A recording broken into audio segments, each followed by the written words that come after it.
Okey, jom. Kita letak cara dia. Ni cara aku lah.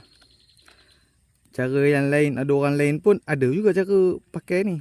Tapi diorang pakai pellet. Macam aku tak pakai pellet. Aku pakai dedak lah. Dekat mata kail pun aku akan pakai dedak juga. Macam dekat Pahang, grup-grup Pahang kan. Grup Pahang dia pakai ni. Dedak, pellet. Ni, dedak ni aku kepal dengan, aku bancuh dengan sawit. Ni aku kepal lah dekat spring ni, tengok ni. Ni sawit ni semua ni. Aku campur dengan sawit, dengan dedak dengan sawit. Dedak 929. Okey, dah kepal macam ni, ambil yang ni. Yang kecil ni.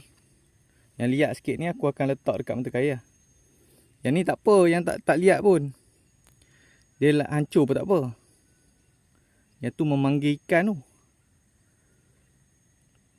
Okey, kepal macam ni. Buat bulat-bulat itu. Yang ni hak liat sikit sebab dekat mata kail kan nak kena liat sikit lah. Macam grup Pahang dekat mata kail ni diorang bubur pellet. Pellet berapa tau? Pellet yang ikan tu kan. Yang bulat-bulat tu.